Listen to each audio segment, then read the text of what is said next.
So we'll begin with a new chapter today, that is inheritance and polymorphisms.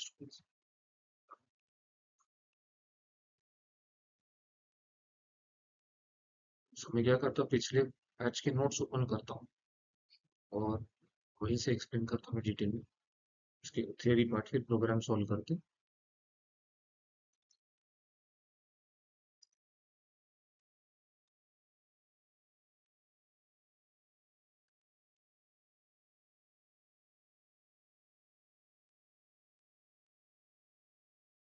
So first of all, let us try to understand what is meant by inheritance. So suppose मेरे पास एक class है, my class one, और उसमें display one नाम का एक function, और इसके बॉडी के अंदर मैंने कुछ मतलब स्टेटमेंट लिखा है inside the class my class one. And suppose my class two जो है वो एक सेपरेट क्लास, डिफरेंट क्लास। अभी के लिए मैंने माई क्लास टू एम्प्टी रखा है। उसके बाद मैंने मेन फंक्शन डिफाइन किया है, और मेन फंक्शन के बॉडी के अंदर मतलब क्लास मेन डिफाइन किया है, और उसके अंदर मेन नाम का फंक्शन है। तो ये जो मेन फंक्शन है उसके अंदर मैंने माई क्लास टू का ऑब्जेक्ट क्रिएट किया और उस पर डिस्प्ले वन कॉल करने की कोशिश की है। तो यहाँ पे क्या है, सो ये जो स्टेटमेंट है mc2 डॉट डिस्प्ले वन बन रहा है, this will give us syntax error और कंपाइलर एरर। तो यहाँ पे कंपाइलर एरर क्यों आएगा, उसका रीजन क्या है, क्योंकि जो डिस्प्ले वन है वो एक्चुअली माई क्लास वन को बिलोंग करता है। ओके, और माई क्लास टू जो है वो इंडिपेंडेंट क्लास, उसका माई क्लास वन से कुछ भी रिलेशन नहीं। Okay, and display one doesn't belong to my class two, वो माई क्लास वन को बिलोंग करता है। और मैंने क्या किया यहाँ पे, डिस्प्ले वन को माई क्लास टू के ऑब्जेक्ट पे कॉल करने की मैंने कोशिश की, and that will not work, क्योंकि display one my class one को बिलोंग करता है और वो माई क्लास टू को नहीं बिलोंग करता। That is why what will happen here is that this will give me a syntax error. ये स्टेटमेंट मुझे सिंटैक्स एरर दी। और अभी मैंने नीचे क्या किया, देखिए मैंने ऊपर का कोड फिर से रीराइट किया, और रीराइट करने के लिए मैंने माई क्लास वन डिफाइन किया है। डोंट वरी, स्क्विरल है एक्चुअली, कधी कधी येतं ते, बट डोर्स विंडोज सगळे पण त्याच्यात बरेच झाड आहेत, म्हणून ते मध्ये मध्ये ते झाडावर नाही का, म्हणून सगळे सीड आहे, आतमध्ये येऊ शकत. हो, नाही नाही, म्हणजे मी ते मुद्दामून घेतो कारण ते उगीचच ते देऊन क्लासमध्ये हे क्रिएट होईल, रिसोर्स क्रिएट सगळं सीड केलं. ते मेन प्रॉब्लेम तोच आहे की ती ट्री झाडं बरेच आहेत. So, त्याच्यामुळे ओके, हाँ, so I was on this point ना कि अभी मैंने ऊपर का कोड नीचे रिराइट, और मैंने क्या किया देखिए स्टूडेंट्स, माई क्लास वन के अंदर अभी डिस्प्ले वन फिर से डिफाइन किया है, बट माई क्लास टू के टाइटल में मैंने एक्सटेंड्स माई क्लास वन लिखा है। Now what is meant by this extends keyword? Extends is a way of creating a sub class from a super class. थोड़ा बहुत आपने सी प्लस प्लस में पढ़ा होगा इनहेरिटेंस। तो सुपर क्लास के जो नॉन प्राइवेट मेंबर वो नीचे सब क्लास में इनहेरिट हो। So for example, display one is a non-private member function of my class one. तो display one my class two में inherit होगा, और my class two और my class one दोनों में अभी display one नाम का फंक्शन होगा। So अभी मैंने अगर my class two के ऑब्जेक्ट पे display one कॉल किया बलराज, तो मुझे एरर नहीं मिलेगा, will not get an error। तो यहाँ पे again I will explain this code. एक क्लास my class one है जिसके अंदर display one नाम का फंक्शन है, एंड my class टू जो है वो माई क्लास वन का सब क्लास है। अब मैंने मेन के अंदर माई क्लास टू का ऑब्जेक्ट क्रिएट किया है विच इज एमसीक्यू, एंड उस पे मैंने डिस्प्ले वन कॉल किया।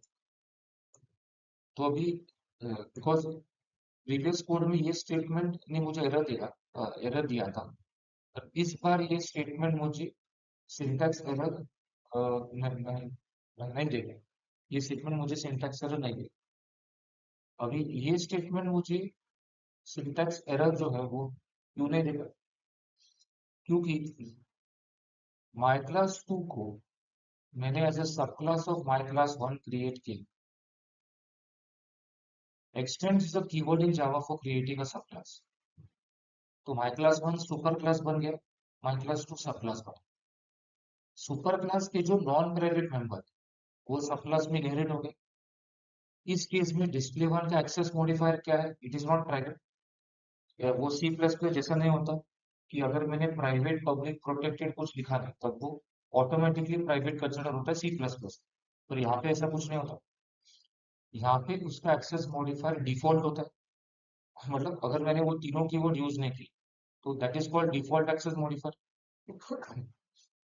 डिफॉल्ट एक्सेस मॉडिफायर के बारे में स्टूडेंट्स मैंने एक बात आपको बताई थी कि एक ही प्रोग्राम में वो आप एक्सेस कर सकते हो in the same program. But default access modifier का एग्जैक्ट जो इम्प्लीमेंटेशन है और अ, उसका और पब्लिक और प्रोटेक्टेड के बीच में डिफरेंस क्या है, ये हम मतलब इसका जो एक्यूरेट मीनिंग है डिफॉल्ट और प्रोटेक्टेड एक्सेस मॉडिफायर, तो आगे एक चैप्टर होगा जिसका नाम पैकेजेस है। तो पैकेजेस नाम के चैप्टर में दोनों के बीच में डिफरेंस है, डिफॉल्ट और प्रोटेक्टेड का मीनिंग और अ, उनका उनमें जो माइनर डिफरेंसेस है वो हम डिटेल में स्टडी करेंगे। अभी के लिए just keep this point in mind, क्योंकि ये दोनों एक ही प्रोग्राम को बिलोंग करते हैं। डिस्प्ले वन माई क्लास 2 में इनहेरिट होगा, तो माई क्लास 2 वो भी बिलोंग करेगा। अगर मैंने माई क्लास 2 के ऑब्जेक्ट में डिस्प्ले वन कॉल किया, अभी मुझे एरर नहीं आया। Now this is the main use of inheritance, that is code reusability. मतलब सुपर क्लास का जो मेंबर फंक्शन है वो हम सब क्लास के अंदर यूज कर सकते हैं। We can use it inside the sub class. Super class का जो नॉन प्राइवेट मेंबर फंक्शन है वो हम सब क्लास के अंदर यूज कर सकते हैं, या वो सब क्लास के ऑब्जेक्ट पे हम कॉल कर सकते हैं। तो इससे कहते हैं कोड रीयूजर। डिस्प्ले वन जो है मुझे फिर से रोहन माई क्लास 2 में डिफाइन करने की जरूरत नहीं। ऑलरेडी मैंने डिस्प्ले वन को माई क्लास 1 के अंदर डिफाइन किया है, और अभी वो माई क्लास 2 के अंदर इनहेरिट होगा, and that is why we can call it on the object of my class 2। तो यहाँ पे अभी जो MC2 डॉट डिस्प्ले है वो मुझे एरर नहीं देगा, क्योंकि display one as I just mention वो दोनों क्लासेस को भी बिलोंग करेगा, माई क्लास 1 को भी बिलोंग करेगा और माई क्लास 2 को भी वो बिलोंग करेगा। नाउ इनहेरिटेंस के कुछ रूल्स हैं वो हम देखेंगे अभी, और वो रूल्स एक्सप्लेन करने के लिए मैंने छोटे छोटे कोड स्निपेट्स यहाँ पे दिखा है। Rule number 1, the private members of the super class are never inherited by the sub class. Super class के जो प्राइवेट मेंबर है वो सब क्लास में इनहेरिट नहीं हो। तो फॉर एग्जाम्पल यहाँ पे माई क्लास का एक सुपर क्लास है और उसका एक डेटा मेंबर ए है जो प्राइवेट है। माई क्लास 2 इसका सब क्लास है माई क्लास 1 का। तो माई क्लास 2 के अंदर हमने डिस्प्ले नाम का एक फंक्शन डिफाइन किया है। तो जो माई क्लास 2 का जो डिस्प्ले है उसमें मैंने डेटा मेंबर ए को डायरेक्टली एक्सेस करने की कोशिश की है। सो ये जो स्टेटमेंट है अभी ये मुझे सिंटैक्स एरर देगा, बिकॉज माई क्लास 1 में ए वाज अ प्राइवेट मेंबर। तो क्योंकि वो प्राइवेट था माई क्लास 1 के अंदर, इसलिए वो सब क्लास में इनहेरिट नहीं होगा। तो अभी क्या होगा कि सब क्लास में अगर मैंने ए को डायरेक्टली एक्सेस करने की कोशिश की, then we will get a compiler error और सिंटैक्स। क्लियर ना? तो ये मुझे सिंटैक्स एरर देगा। Now let us go to the next. The public, protected, and default access members of the superclass are inherited by the subclass when they are in the same package.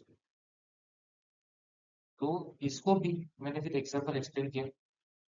Now, as of now, just keep in mind कि package means program. Actually, package का exact मतलब same programme नहीं होता, क्योंकि दो अलग भी programmes हो सकते हैं जिनका package same, but how to create your own package वो हम आगे पैकेजेस नाम का चैप्टर होगा, तो वहां पे हम डिटेल में स्टडी करने वाला कि हम खुद के पैकेजेस कैसे क्रिएट कर सकते हैं।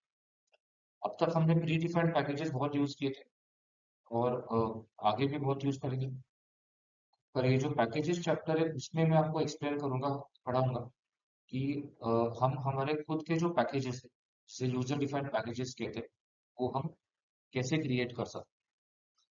तो यहाँ पे मैंने माई क्लास वन डिफाइन किया है जो सुपर क्लास है। अभी my class two sub class है my class one. Now my class two के अंदर मैंने डिस्प्ले नाम का फंक्शन डिफाइन किया है, और माई क्लास टू जो है उसका जो डिस्प्ले है उसके अंदर मैंने ए इक्वल टू 5 लिखा है। नाउ ये जो मैंने ए इक्वल टू 5 लिखा है, will this give me an error? नहीं, क्योंकि अभी देखिए क्या हुआ है कि माई क्लास वन में जो ए है उसका access modifier default access modifier है, तो क्योंकि उसका access modifier default access modifier है तो वो माई क्लास टू में इनहेरिट होगा। मतलब ए अभी माई क्लास टू को भी बिलोंग करेगा, मतलब तो हम ए को डायरेक्टली माई क्लास टू के अंदर भी एक्सेस कर सकते हैं। That is why this statement will not give me an error, क्योंकि माई क्लास टू के अंदर ए इनहेरिट हो, वो माई क्लास टू को भी बिलोंग कर। ना इनहेरिटेंस के टाइप्स कौन कौन से? इनहेरिटेंस का फर्स्ट टाइप है सिंगल इनहेरिटेंस। सिंगल इनहेरिटेंस को मैंने एग्जाम्पल के थ्रू दिखाया। समझो ये ए क्लास है और B class, B is the sub class of A. तो सिंगल इनहेरिटेंस में दो ही क्लास होते हैं, एक सुपर क्लास और सब क्लास बस। तो यहाँ पे क्लास ए है और class B is the sub class of A, this is single inheritance. Second type of inheritance is called multi level. तो मल्टी लेवल इनहेरिटेंस क्या होता है? ए बी सी, मतलब ए के नीचे बी, बी के नीचे सी। सो B is the direct sub class of A and C is the direct subclass of B. Okay, but C is the indirect subclass of C is the indirect subclass of। तो C और A के बीच में भी inheritance का relationship है, पर as I told कि C A का डायरेक्ट सबक्लास नहीं है, वो उसका इनडायरेक्ट सबक्लास है। तो इसको मैंने इस एग्जांपल के थ्रू एक्सप्लेन किया स्टूडेंट्स। क्लास A है, फिर क्लास B एक्सटेंड्स इन, और जो क्लास C है वो एक्सटेंड्स B का, और C जो है वो B का डायरेक्ट सब क्लास है और A का indirect sub class. Clear? Okay. Now the third type of inheritance, it is called as multiple inheritance। Multiple inheritance का मीनिंग क्या होता है? A, B and C। So C is the direct subclass of A and B। C जो है वो A और B का direct subclass, but और A और B के बीच में कुछ भी यहाँ पे रिलेशनशिप नहीं है। A और B दोनों C के डायरेक्ट सुपर क्लास है। बट मल्टीपल इनहेरिटेंस के बारे में बहुत जरूरी बात मैं आपको बताना चाहता हूँ कि multiple inheritance is not allowed in Java using classes. Classes के थ्रू हम मल्टीपल इनहेरिटेंस इंप्लीमेंट नहीं कर सकते जावा। नहीं नहीं, वर्चुअल फंक्शन नाम का भी कॉन्सेप्ट नहीं होता जावा, बट अगर मुझे मल्टीपल इनहेरिटेंस इंप्लीमेंट करना है जावा तो मुझे इंटरफेस नाम का कॉन्सेप्ट यूज करना पड़ेगा। अभी ये जो इंटरफेस कॉन्सेप्ट है वो हम नेक्स्ट चैप्टर में पढ़ने वाले हैं, जिसका नाम ही एब्स्ट्रैक्ट क्लास इंटरफेस। तो फॉर एग्जांपल अगर मैंने लिखा class A class B class C extends A comma, so यहाँ पे मुझे सिंटैक्स एरर मिलेगा स्टूडेंट्स, क्योंकि मैंने सी को as a direct sub class define किया है ए और बी का, so we get a syntax. But इसी को मैंने विद इंटरफेस डिफाइन किया, interface A interface B interface C extends A and, तो ये अभी मुझे सिंटैक्स एरर नहीं थी, क्योंकि इंटरफेस यूज करके हम मल्टीपल इनहेरिटेंस इंप्लीमेंट कर सकते थे। और जैसे मैंने बताया कि आई एम श्योर ये देख के आपके माइंड में डाउट होगा कि इंटरफेस क्या क्या है, उसका एग्जैक्ट मीनिंग क्या है, सो वो हम आगे पढ़ेंगे। नाउ जो इनहेरिटेंस का चौथा टाइप उसे कहते हैं हायरार्किकल इनहेरिटेंस। तो हायरार्किकल इनहेरिटेंस का मीनिंग क्या होता है ये देखो, ए जो है वो बी और सी का डायरेक्ट सुपर क्लास होता है। A is the direct super class of B and C, and there is no inheritance relationship between B and C. So ये जो हायरार्किकल इनहेरिटेंस होता है, it is allowed in Java using classes. मतलब classes use करके हम hierarchical inheritance implement कर सकते हैं Java. So class A, class B extend से क्लास सी एक्सटेंड से। तो यहाँ पर मैंने हायरार्किकल इनहेरिटेंस इंप्लीमेंट किया है जावा में यूजिंग क्लासेस। तो जैसे मैंने बताया, this code will not give me any error now, क्योंकि यहाँ पे हमने हायरार्की इनहेरिटेंस इंप्लीमेंट किया है। और hierarchy inheritance is allowed in Java, multiple inheritance is not allowed in Java using classes. और जो इनहेरिटेंस का फिफ्थ टाइप है उसे कहते हैं हाइब्रिड इनहेरिटेंस। तो यहाँ पे फॉर एग्जांपल ए है, बी और सी है और डी है। देखो यहाँ पे बी जो है वो ए का डायरेक्ट सब क्लास है, और बी और सी जो है वो डी के डायरेक्ट सुपर क्लास है। और हाइब्रिड इनहेरिटेंस में क्या होता है देखो कि ए और सी के बीच में कुछ भी इनहेरिटेंस रिलेशनशिप नहीं है, और बी और सी के बीच में भी कुछ भी इनहेरिटेंस रिलेशनशिप नहीं। तो hybrid inheritance is again not allowed in Java, क्योंकि उसमें अगेन मल्टीपल इनहेरिटेंस इन्वॉल्व होता है। तो हायरार्किकल इनहेरिटेंस अलाउ नहीं किया जाता जावा में यूजिंग क्लासेस। अगर मैंने क्लास यूज करके हाइब्रिड इनहेरिटेंस इंप्लीमेंट करने की कोशिश की तो मुझे सिंटैक्स एरर मिले। क्लियर? आई विल गेट हो इंटरफेस। तो यहाँ पे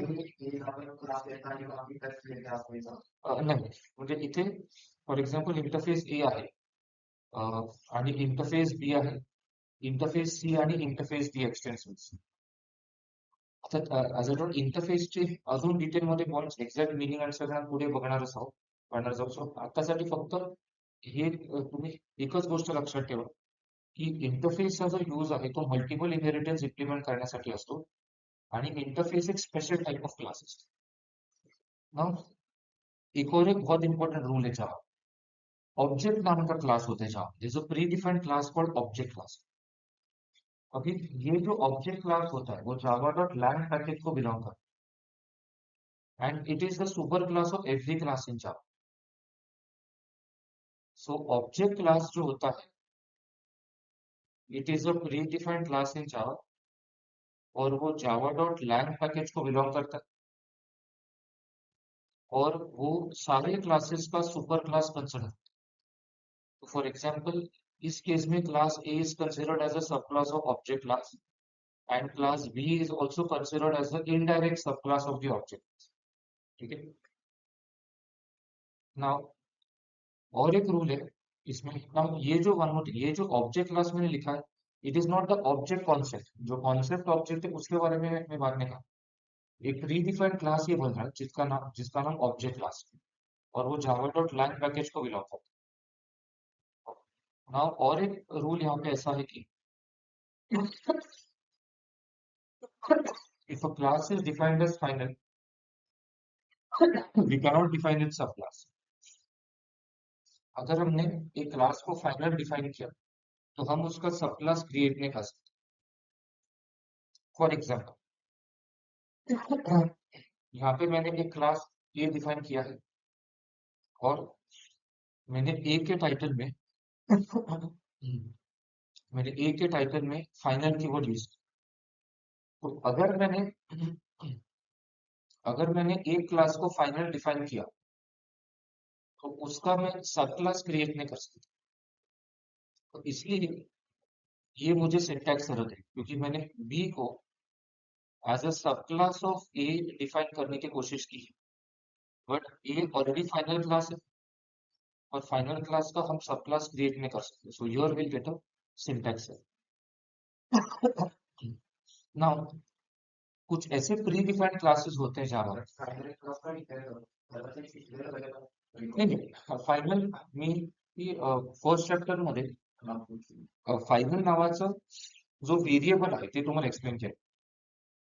तर मी तिथे एक्सप्लेन केलं होतं की हा जो फायनल आहे तो कीवर्ड असतो जावामध्ये. जर तुम्ही एका व्हेरिएबलला फायनल कीवर्ड वापरून डिफाइन केलं तर तुम्ही त्याची व्हॅल्यू चेंज नाही करू शकत कारण तो कॉन्स्टंट असतो. तो सिमिलरली अगर मैंने क्लास को फाइनल डिफाइन किया तो हम उसका सब क्लास क्रिएट नहीं कर सकते, अदरवाइज मुझे सिंटैक्स एरर मिलेगा. अभी कुछ ऐसे प्री डिफाइंड क्लासेस होते हैं जावा में जो इंटरनली फाइनल डिफाइन होते, जो इंटरनली एज फाइनल डिफाइन होते, जैसे स्ट्रिंग क्लास और जो wrapper classes, they are internally defined as final. Now ये थे इनहेरिटेंस के पॉइंट. नाही नाही स्ट्रिंग क्लास असं तुम्ही सब क्लास बनवू नाही शकत. आता समजा मी एक क्लास डिफाइन केला की क्लास ए एक्सटेंड स्ट्रिंग, ठीक आहे, तर काय होईल इन दॅट केस मला सिंटॅक्स आहे. सो स्ट्रिंग क्लासचा सब क्लास आला. Okay, now let us go to the next point which is called as polymorphism. अब तक हमने जो पॉइंट डिस्कस किए थे वो रिलेटेड टू इनहेरिटेंस थे. अभी इस चैप्टर का नेक्स्ट पार्ट देखते हैं पॉलीमॉर्फिज्म. और पॉलीमॉर्फिज्म देखने के बाद फिर हम इसके प्रोग्राम सॉल्व करें. बट पॉलीमॉर्फिज्म के लिए ऑब्वियसली यू नीड इनहेरिटेंस, ठीक है, बिकॉज विदाउट इनहेरिटेंस हम पॉलीमॉर्फिज्म को इम्प्लीमेंट नहीं कर सकते. तो यहाँ पे पॉलीमॉर्फिज्म में जो फर्स्ट कॉन्सेप्ट आता है उसे कहते हैं मेथड ओवरराइडिंग. तो मेथड ओवरराइडिंग का मीनिंग क्या है, उसको मैंने एग्जांपल के थ्रू एक्सप्लेन किया. सपोज एक क्लास ए है और क्लास ए में डिस्प्ले नाम का फंक्शन है जिसका इंट पैरामीटर, और ये ओवरराइडेड मेथड, मतलब sorry I first of all tell what is overriding, फिर वो ओवररिडन और ओवरराइडिंग के कॉन्सेप्ट एक्सप्लेन करता हूँ. तो क्लास ए में डिस्प्ले नाम का फंक्शन है जिसको इंट पैरामीटर. क्लास बी जो है वो ए का सब क्लास है और बी के अंदर मैंने और एक डिस्प्ले नाम का फंक्शन डिफाइन किया है जिसका int parameter. Now class B के अंदर जो डिस्प्ले है, इसमें मैंने कुछ मैसेज डिस्प्ले किए. Inside display of class B and the value of parameter is what, और इसमें भी एक system dot out dot print statement है. तो अभी ये जो मैंने कोड लिखा है इसे कहते हैं मेथड ओवरराइडिंग. तो मेथड ओवरराइडिंग का बेसिक मीनिंग क्या हुआ कि सुपर क्लास में सपोज एक मेंबर फंक्शन है और सब क्लास में उसी टाइटल का और एक मेंबर फंक्शन है जिसका नाम सेम है और जिसका parameter list same, that is called as override. अब ये पैरामीटर लिस्ट का मीनिंग क्या होता है, पैरामीटर लिस्ट का मीनिंग होता है number and data types of the parameters. For example देखो यहाँ पे ओवरराइडिंग क्यों हो रहा है, क्योंकि इस इसका भी नाम डिस्प्ले, इसका भी नाम डिस्प्ले है और इसको एक इंट पैरामीटर है और इसको भी एक इंट पैरामीटर, तो दोनों का नेम भी सेम है और पैरामीटर लिस्ट भी same. Okay, even though variable के नाम अलग है but obviously parameter list is the same because दोनों को एक एक इंट पैरामीटर.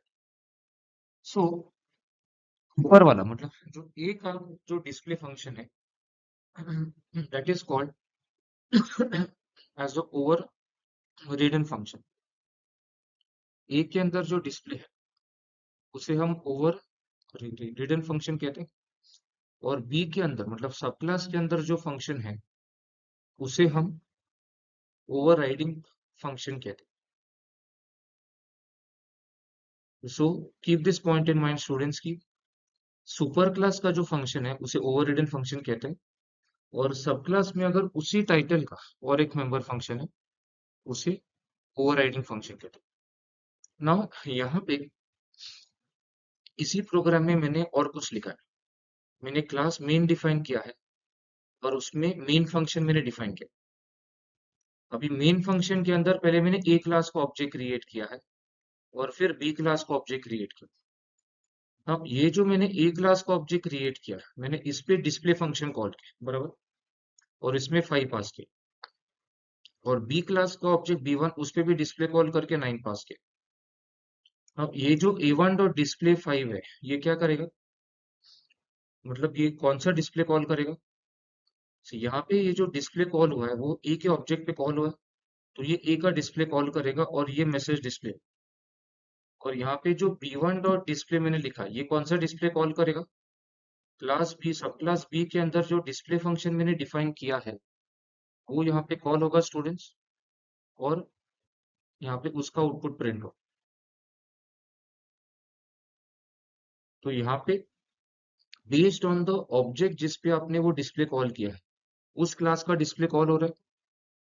अगर ए क्लास के ऑब्जेक्ट पे डिस्प्ले कॉल किया तो वो ए का डिस्प्ले कॉल कर रहा है, बी क्लास के ऑब्जेक्ट पे डिस्प्ले कॉल किया तो वो बी का डिस्प्ले कॉल कर रहा है। तो b1 डॉट डिस्प्ले 9 मतलब कौन सा डिस्प्ले कॉल करेगा? जो क्लास बी का है, ये वाला डिस्प्ले कॉल करेगा और उसका आउटपुट डिस्प्ले होगा स्क्रीन। और अगर ये डिस्प्ले नहीं होता, सपोज इसको मैंने डिफाइन नहीं किया होता, और अगर मैंने बी के ऑब्जेक्ट पे डिस्प्ले कॉल किया, तब वो ए का कॉल करता जो बी में इनहेरिट हुआ। और बिकॉज ऑफ ओवरराइडिंग वो इस डिस्प्ले को ज्यादा प्रायोरिटी देगा अगर वो मैंने बी के ऑब्जेक्ट पे कॉल किया तो। So this will call the display of the class B, sub class B, और ये आउटपुट प्रिंट हो। ओके, तो आई होप यहाँ तक सबको क्लियर है। तो इसका आउटपुट यह है। सो इसलिए मेथड अगोदर ए चा कॉल झालाय मग बी चा. सो that is why method overriding is called as dynamic polymorphism, because कौन सा मेथड कॉल करना है, ओवरराइडिंग मेथड कॉल करना है सुपर क्लास का या ओवरराइडिंग मेथड कॉल करना है सब क्लास का, इट इज बेस्ड ऑन कि आपने किस ऑब्जेक्ट पे वो कॉल किया। नाउ ओवरराइडिंग के रूल्स कौन कौन से वो देखते हैं। तो ओवरराइडिंग का जो पहला रूल है वो ये है, if the overriding method is public then the overriding method of the subclass must also be public। तो ये पब्लिक है तो नीचे भी ये पब्लिक होना चाहिए ओवरराइडिंग मेथड, अदरवाइज मुझे सिंटैक्स एरर मिलेगा। और यहाँ पर मैंने पब्लिक नहीं लिखा तो मुझे एरर मिलेगा सिंटैक्स, वो रूल ही है, ओवरराइडिंग का रूल है।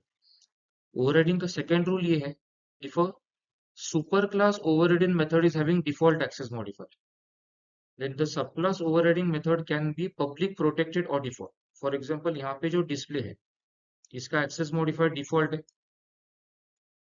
नाउ सब क्लास बी के अंदर जो मैंने डिस्प्ले डिफाइन किया है इसका एक्सेस मॉडिफायर पब्लिक है, तो इट इज अलाउड। ऊपर अगर डिफॉल्ट एक्सेस मॉडिफायर है तो नीचे पब्लिक भी अलाउड है, प्रोटेक्टेड भी अलाउड है, या डिफॉल्ट एक्सेस मॉडिफायर भी अलाउड हो। म्हणजे प्रायव्हेट चालत नाही. कारण कसं आहे, म्हणजे तो रूलच की वरती जर रोहन पब्लिक असेल तर खाली पब्लिकच लागतो. पण समजा वरती डिफॉल्ट असेल किंवा हा म्हणजे वरती जर डिफॉल्ट असेल तर खाली त्या केसमध्ये पब्लिक पण चालतो किंवा प्रोटेक्टेड पण चालतो किंवा डिफॉल्ट पण चालतो, पण प्राइवेट चालत. तो यहाँ पे मुझे एरर नहीं मिली। अगर ये प्राइवेट होता तो मुझे एरर मिलता। Okay, now let us go to the third rule. जो तीसरा रूल है वो ये है, if the superclass overridden method is having the protected access modifier, then the overriding method of subclass can be either public or protected but not default nor private। For example देखो यहाँ पे class A है और class ए के अंदर ये जो display मैंने डिफाइन किया है उसका एक्सेस मॉडिफायर क्या है? प्रोटेक्टेड है। नाउ क्लास बी के अंदर मैंने डिस्प्ले को ओवरराइड किया, बी सब क्लास है, तो यहाँ पे क्या होगा, अगर ऊपर प्रोटेक्टेड है तो नीचे पब्लिक होना चाहिए या प्रोटेक्टेड होना चाहिए, डिफॉल्ट या प्राइवेट अलाउड नहीं। और अभी इसका access modifier it is default, तो अगेन ये मुझे सिंटैक्स एरर देगा, this will give me a syntax. Okay, now let us go to the next. जो अगला रूल है वो ये है, if the return type of the superclass overridden method is void, then the return type of the subclass overriding method must also be void, else syntax error। तो यहाँ पे for example ये डिस्प्ले इसका return type void है, but नीचे जो मैंने override किया है सब क्लास के अंदर उसका रिटर्न टाइप इंट है, तो ये मुझे सिंटैक्स एरर देगा, this will give me syntax. Now let us go to next rule. if the return type of superclass overridden method is some primitive type like int, float, etc. The return type of the subclass overriding method must also be the same primitive type, else syntax error. Now for example देखिए यहाँ पे class ए के अंदर मैंने display function define किया है. म्हणजे वरती void असेल तर मग खाली पण void असेल. वर void तर खाली पण void. हा तसं. नाही नाही डिफॉल्ट असेल तर खाली मी आताच एक्सप्लेन केलं होतं. डिफॉल्ट असेल तर खाली पब्लिक प्रोटेक्ट प्रायव्हेट चालतं सर. पब्लिक प्रोटेक्टेड डिफॉल्ट चालतं. हे मी voidचं म्हणतोय. म्हणजे जर रिटर्न टाईप वरती void असेल तर खाली पण रिटर्न टाईप void असायला पाहिजे. पण आता मला एरर येईल. कारण खालचं जे रिटर्न टाईप आहे ते मी इंड क्लियर हो. Okay. Now let us go to the next two. अगर आपका सुपर क्लास का जो ओवर रिडन फंक्शन है उसका रिटर्न टाइप कोई प्रिमिटिव टाइप है तो सब क्लास में जो ओवरराइडिंग फंक्शन है उसका भी रिटर्न टाइप वही प्रिमिटिव टाइप होना चाहिए otherwise syntax error. For example देखो यहाँ पे क्लास ए है और उसके अंदर डिस्प्ले नाम का फंक्शन है उसका रिटर्न टाइप क्या है इंट. बट यहाँ पे जो बी है B is the sub class of A. पर बी के अंदर मैंने ओवरराइड किया है डिस्प्ले को. पर बी में जो डिस्प्ले है उसका रिटर्न टाइप फ्लोट है तो ये मुझे सिंटैक्स एरर देगा क्योंकि अगर ऊपर इंट है तो नीचे भी इंट होना चाहिए. सो this will give me a syntax error. Clear ना. तो यहाँ पे भी इंट होना चाहिए था या ऊपर फ्लोट होना चाहिए. क्लियर. ओके. नाउ और एक रूल है six rule. Now if the return type of the superclass overridden method is some class type, then the return type of the subclass overriding method must be same class type or return type of the subclass overriding method can be a subtype of the return type of the superclass overridden. अभी इसको with example explain करता हूँ फिर वो ज्यादा clear हो जाए. देखो यहाँ पे मैंने क्लास सी एक क्लास डिफाइन किया और मैंने डी को as a sub class of C define किया. नाउ ये जो डी है हाँ ये जो हाँ so answer repeat class C super class है और क्लास डी जो है वो सी का सब क्लास. अभी इसी प्रोग्राम के अंदर मैंने क्लास ए और बी भी डिफाइन किए हैं जहाँ पे ए सुपर क्लास है और बी ए का सब क्लास. तो यहाँ पे मैंने ए के अंदर डिस्प्ले नाम का फंक्शन एक डिफाइन किया है और मैंने क्या किया बी जो ए का सब क्लास है उसके अंदर डिस्प्ले को ओवरराइड किया. तो जैसे ऑलरेडी मैंने ऊपर के रूल में बताया था सुपर क्लास का जो मेंबर फंक्शन है वो ओवरराइडन है सब क्लास को ओवरराइडिंग है. नाउ ए के अंदर जो डिस्प्ले है देखिए इसका रिटर्न टाइप सी है और बी के अंदर जो डिस्प्ले है इसका रिटर्न टाइप डी है. तो ये मुझे एरर नहीं देगा क्योंकि C is the sub class of D और sorry C is the super class of D. मतलब ओवरराइडन मेथड का अगर रिटर्न टाइप कोई क्लास टाइप है तो ओवरराइडिंग मेथड का रिटर्न टाइप सेम होना चाहिए सेम क्लास टाइप होना चाहिए और it can be a sub type of the return type of the super class overridden method. मतलब इसका भी रिटर्न टाइप सी है. इसका रिटर्न टाइप सी है इसका मतलब क्या है कि इसके बॉडी के अंदर हम सी का ऑब्जेक्ट रिटर्न कर सकते हैं और नीचे जो डिस्प्ले है उसका रिटर्न टाइप डी है. मतलब इसके बॉडी के अंदर हम डी क्लास का ऑब्जेक्ट अभी रिटर्न कर सकते हैं. सो यहाँ पे इवन तो दोनों का रिटर्न टाइप अलग है पर क्योंकि सी और डी दोनों क्लास के नाम है और डी ये सी का सब क्लास है इसलिए ये मुझे एरर नहीं देगा. It will not give an error. Clear. और अगर सी और डी के बीच में कुछ इनहेरिटेंस रिलेशनशिप नहीं हो तब ये मुझे एरर देगा. अभी क्या हुआ है कि क्योंकि C is itself the super class of D और इसका रिटर्न टाइप सी है और इसका रिटर्न टाइप डी है तो क्योंकि डी सी का सब क्लास है तो ये अलाउड है. तो यहाँ पे ओवररिडन मेथड जो है सुपर क्लास के अंदर उसका रिटर्न टाइप सी है और जो ओवरराइडिंग मेथड है सब क्लास के अंदर उसका रिटर्न टाइप डी है. पर ये मुझे कुछ भी एरर नहीं देगा क्योंकि C is a super class of D. तो नो एरर. क्लियर. तो ये मैंने जो सिक्स रूल्स है वो आपको अभी डिटेल में एक्सप्लेन किए यूजिंग डिफरेंट एग्जाम्पल्स. अभी हम कुछ इंटरव्यू टाइप क्वेश्चंस भी सॉल्व करें बिकॉज ये पॉइंट्स कैसे है कि अभी जितने भी हम डिस्कस किए वो इंटरव्यू पॉइंट ऑफ व्यू से बहुत इंपॉर्टेंट। तो यहाँ पे पहला जो इंटरव्यू क्वेश्चन है वो ये है कि क्लास ए है, क्लास ए के अंदर मैंने डिस्प्ले फंक्शन डिफाइन किया है, बी ए का सब क्लास, और बी के अंदर मैंने क्या किया है, डिस्प्ले को ओवरराइड किया। Okay, B is the sub class of A, और बी के अंदर मैंने डिस्प्ले फंक्शन को ओवरराइड किया। नाउ मैंने क्या किया, देखिए स्टूडेंट्स, यहाँ पे मेन में कुछ अलग सा किया। मैंने यहाँ पे कुछ ऑड कोड ले, ऑड, मुझे ये भरत सही विचित्र कोड। तो इधर मैंने रेफरेंस वेरिएबल जो है वो सुपर क्लास का डिक्लेयर किया, मतलब एक, और उसे सब क्लास का ऑब्जेक्ट असाइन किया। A1 is a reference variable of superclass A and it is assigned the object of the subclass B. उसके बाद मैंने लिखा है A1 dot display type. Okay, so first of all, is this allowed in Java जो मैंने लिखा है? Yes, ये जावा में बिल्कुल अलाउड है स्टूडेंट्स। हम सुपर क्लास का रेफरेंस वेरिएबल डिक्लेयर कर सकते हैं और उसको सब क्लास का ऑब्जेक्ट असाइन कर सकते हैं, ये अलाउड है जावा। तो यहाँ पे रेफरेंस वेरिएबल मेरा A1 था, और उसको मैंने, मतलब A1 का क्लास टाइप A था, और मैंने A1 को B का ऑब्जेक्ट असाइन किया है। उसके बाद मैंने A1 डॉट डिस्प्ले 10 लिखा। तो ये अभी जो स्टेटमेंट है, इसका आउटपुट क्या है? तो अगर उन्होंने ये क्वेश्चन पूछा तो दे कैन आस्क यू, मतलब वो ये पूरा कोड आपको दे सकते हैं और फिर पूछ सकते हैं, ये नीचे वाला पार्ट कमेंट्स एक्सप्लेनेशन है, वो पूछ सकते हैं कि what is the output of this. तो इसका आउटपुट क्या है? सी फर्स्ट ऑफ ऑल, जैसे मैंने बताया, ये स्टेटमेंट मुझे कुछ भी एरर नहीं देगा क्योंकि ये अलाउड है जावा में। हम रेफरेंस वेरिएबल सुपर क्लास का डिक्लेयर कर सकते हैं और उसे ऑब्जेक्ट सब क्लास का असाइन कर सकते हैं, जो मैंने यहाँ पे किया। अगर रिवर्स किया, मतलब अगर सब क्लास का रेफरेंस वेरिएबल डिक्लेयर किया और उसे सुपर क्लास का ऑब्जेक्ट असाइन किया, मींस बी ऑफ बी1 इज न्यू ए किया, तो वो सिंटैक्स एरर देगा।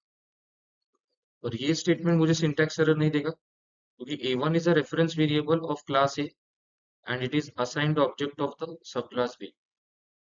उसके बाद मैंने A1 ऑब्जेक्ट पे डिस्प्ले कॉल किया है और उसमें 10 पास किया। अभी यहाँ पे ये जो स्टेटमेंट है, इसका आउटपुट क्या होगा स्टूडेंट्स, देखिए। तो ये जो स्टेटमेंट है A1 डॉट डिस्प्ले 10, यहाँ पे मैंने A1 ऑब्जेक्ट पे ये कॉल की, ये डिस्प्ले फंक्शन कॉल की। तो अ, इसका जो एग्जैक्ट एग्जीक्यूशन है अभी, वो मैं आपको डिटेल में एक्सप्लेन करता हूँ। तो पहले तो इसमें दो चीजें हैं, एक मतलब कंपाइलेशन एंड एक मतलब एग्जीक्यूशन। तो जब ये स्टेटमेंट कंपाइल हो, ये वाला eight compile time, Java compiler हमेशा वो सिर्फ रेफरेंस वेरिएबल की तरफ देखता है। तो जावा कंपाइलर इतना ही देखेगा कि ये जो रेफरेंस वेरिएबल A1 है, उसका टाइप क्या बन रहा है? A1 का टाइप A है। Eight compile time Java compiler will never look at the object, मतलब जावा कंपाइलर कभी भी ये देखेगा नहीं कि ऑब्जेक्ट कौन सा है, वो सिर्फ रेफरेंस वेरिएबल का टाइप देखता है। तो यहाँ पे जो रेफरेंस वेरिएबल है वो A1 है, और A1 का टाइप क्या है? A है। तो that is why what will the Java compiler do, कि वो ए में जाके देखेगा डिस्प्ले नाम का फंक्शन है क्या, और उसको इंट पैरामीटर है क्या। तो क्लास ए में डिस्प्ले नाम का फंक्शन है और उसको इंट पैरामीटर है, तो इसलिए ये स्टेटमेंट हमें सिंटैक्स एरर नहीं देगा। It will not give a syntax error. Okay, but उसके बाद अभी ये स्टेटमेंट रन होगा। तो जब स्टेटमेंट रन होगा तो क्या होगा? जब स्टेटमेंट रन होगा, now this is again a very important point which I am telling you, कि जेवीएम जो है वो ऑब्जेक्ट की तरफ देखता है। JVM will not look at the class type of the reference variable. It will look at the object. So once again, I'll repeat, Java compiler किसको देखेगा? वो रेफरेंस वेरिएबल की क्लास टाइप को देखेगा। यहाँ पे रेफरेंस वेरिएबल A1, तो A1 का क्लास टाइप देखता है जो A है, और A के अंदर वो जाके देखेगा कि डिस्प्ले नाम का फंक्शन ए में है क्या? Java compiler will not look at the object, पर जब ये स्टेटमेंट रन होगा तो जेवीएम क्या करेगा? जेवीएम जो है वो ऑब्जेक्ट की तरफ देखेगा।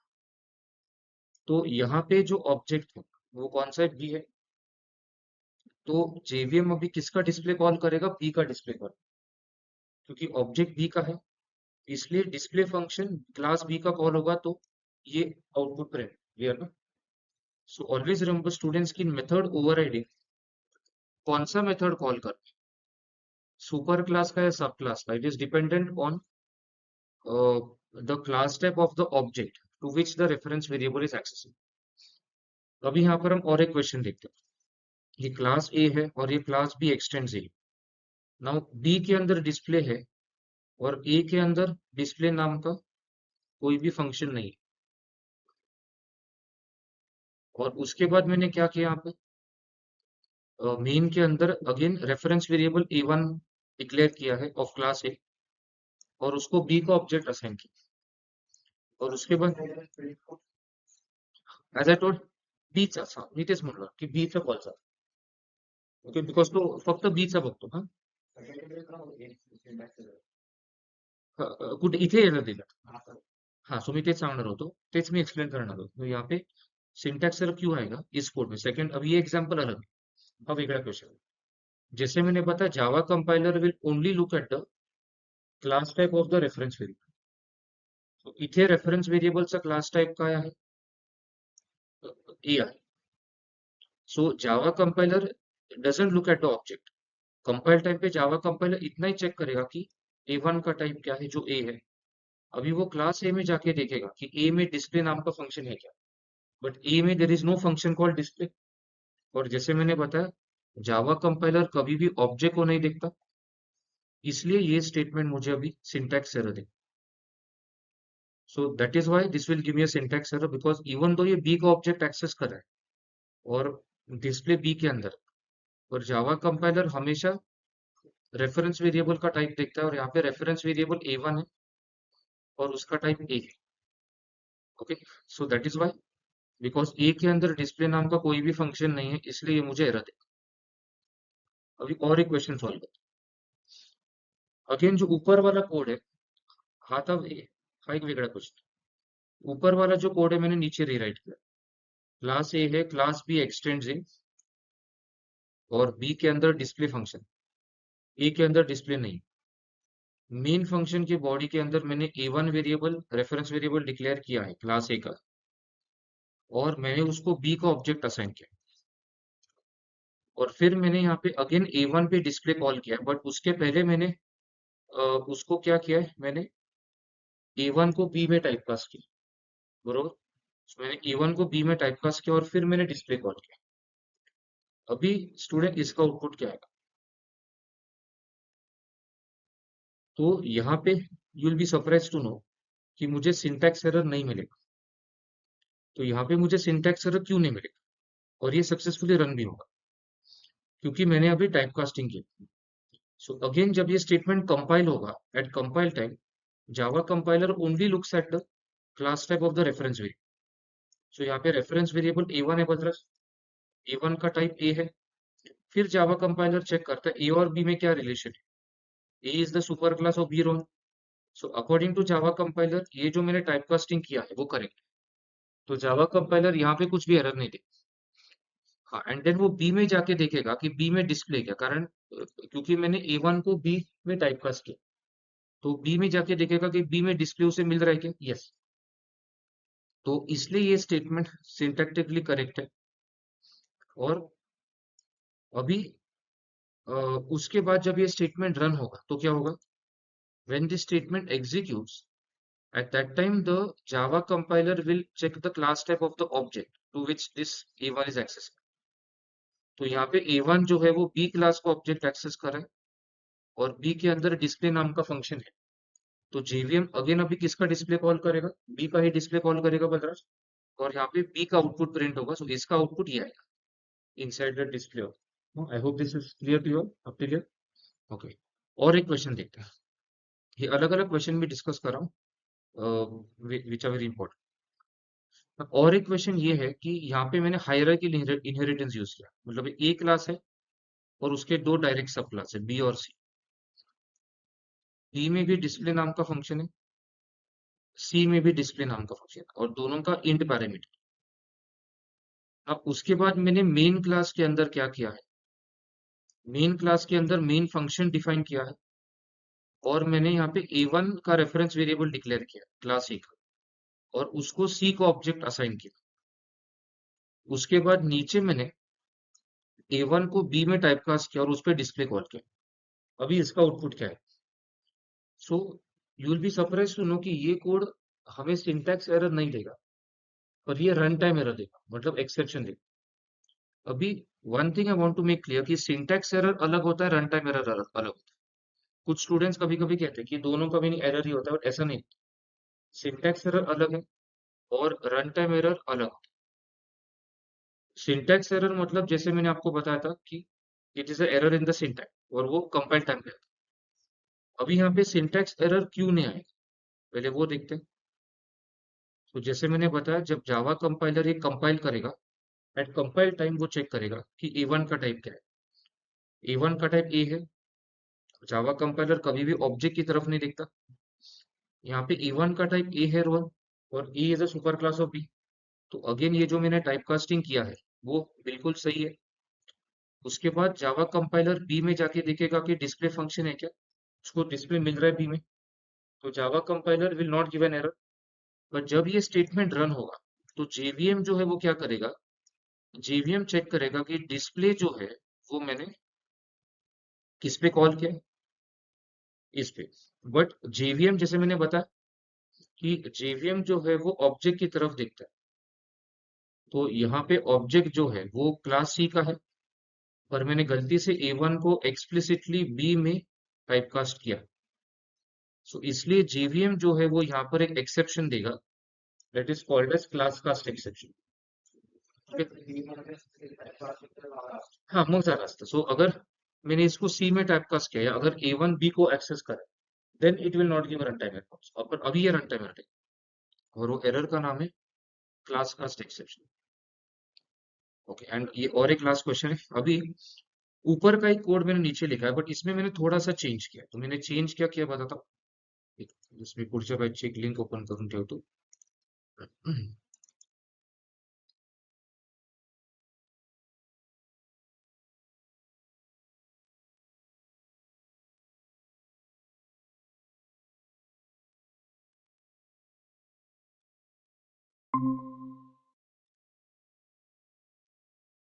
ठीक है, तो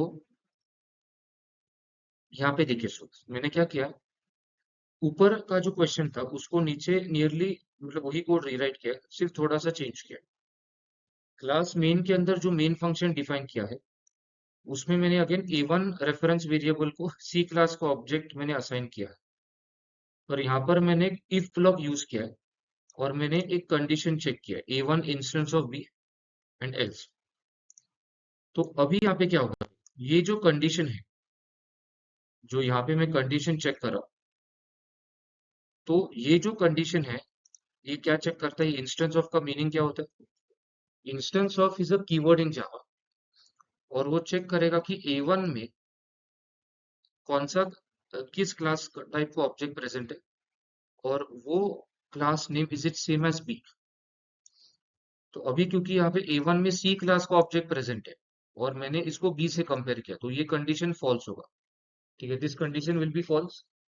ओके, और वो एल्स में जाएगा, और यहाँ पे वो क्या करेगा, A1 को सी में टाइपकास्ट करेगा और फिर उस पे डिस्प्ले कॉल करेगा। Is it clear to everyone? तो अभी वो एल्स का ब्लॉक रन, नहीं नहीं, A1 इज इंस्टेंस ऑफ सी ना, देखो उसमें सी क्लास का ऑब्जेक्ट प्रेजेंट है, तो ये कंडीशन फॉल्स होगा, ये ट्रू होगा। क्लियर? ठीक है, तो I hope it is clear to everyone. इसमें इन्फॉर्म कर दो, ज्वाइन करेगा।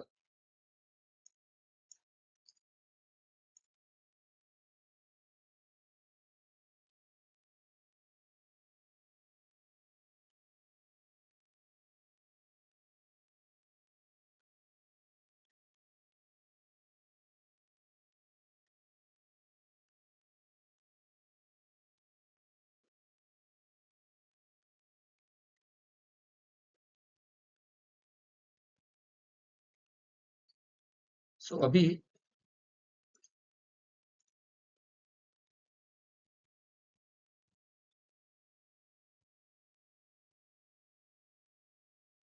हाँ, तो यहाँ पे else block now next is, so और एक रूल इसमें आता है ओवरराइडिंग में। वो रूल क्या है कि the static member methods of the super class cannot be overridden by the sub class. तो देखो यहाँ पे क्लास ए है और उसमें एक स्टैटिक मेंबर फंक्शन जिसका नाम डिस्प्ले, और एक बी क्लास है और इसमें मैंने डिस्प्ले फंक्शन को ओवरराइड किया। ओके, तो यहाँ पे as per the rule static methods of super class cannot be overridden in the sub class. तो यहाँ पे आउटपुट क्या आएगा, ये मुझे सिंटैक्स एरर देगा। अब why will it give syntax error, क्योंकि रूल के हिसाब से जो सुपर क्लास के स्टैटिक मेंबर मेथड्स है वो सब क्लास में आप ओवरराइड नहीं कर सकते। तो नीचे वाला जो डिस्प्ले है उसने ऊपर वाले डिस्प्ले को ओवरराइड नहीं किया। नाउ क्या होगा कि बिकॉज नीचे वाले डिस्प्ले ने ऊपर वाले डिस्प्ले को ओवरराइड नहीं किया, तो अभी क्लास बी के अंदर ही दो डिस्प्ले है जो ऊपर से इनहेरिट हुआ है, और ये एक अलग सा डिस्प्ले, तो इसने इसको हाइड नहीं किया। तो ये मुझे सिंटॅक्स हा मला सिंटॅक्स म्हणजे वरती स्टॅटिक असेल, खाली नॉन स्टॅटिक, तर एरर येतो। इवन अगर उल्टा किया, मतलब यहाँ भी मैंने ओवरराइडिंग करने की कोशिश की है पर ऊपर नॉन स्टैटिक है नीचे स्टैटिक है, तो ये भी मुझे सिंटैक्स एरर दिया।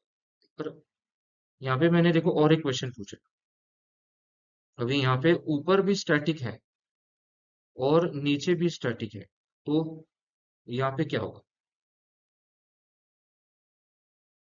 तो यहाँ पे मुझे सिंटैक्स एरर नहीं मिलेगा, but again this is not overriding, but मुझे सिंटैक्स एरर नहीं मिलेगा। तो देन इसका आउटपुट क्या होगा? देखो, मैंने भी बताया था कि मतलब कुछ देर पहले मैंने बताया था कि ओवरराइडिंग में कौन सा मेथड कॉल हो, it is dependent on the class type of the object जिस पर ये कॉल होता है। तो यहाँ पे अगर ओवरराइडिंग हुआ होता तो देन इन दिस केस वो बी का डिस्प्ले कॉल करता रहा, but you will be surprise to know कि यहाँ पे कौन सा डिस्प्ले कॉल हो रहा है, ए का, बिकॉज दोनों स्टैटिक है और स्टैटिक का रिलेशन क्लास से होता है। तो जब ये स्टेटमेंट कंपाइल होगा तो Java compiler eight compile time only वो ए1 को निकाल देगा और उसके बदले ए लिखेगा। It will replace it by A because static का रिलेशन क्लास सोबत असतो। सो एट रन टाइम ऑटोमेटिकली जो डिस्प्ले कॉल होगा वो कौन सा डिस्प्ले कॉल होगा रन टाइम पे? एट रन टाइम जो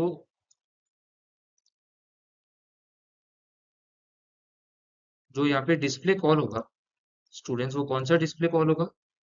it will call the display of which one, ए, मतलब वो based on the class type of the reference variable display call करेगा, not based on the class type of the object. Clear ना? So ये भी बहुत important rule है कि static member functions of super class can not be overridden by the sub class. Okay, so हम आज के लिए रुकते हैं। जस्ट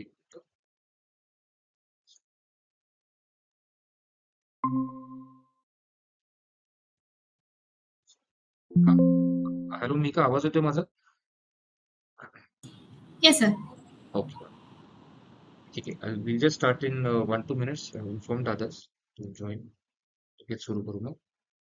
ओके, तो इसको मी ग्रुप पे डालतो आणि जावा बेस्ड स्टुडंट्स उद्याच्या लेक्चरमध्ये ह्याचे प्रोग्राम्स आम्ही करू, ठीक आहे?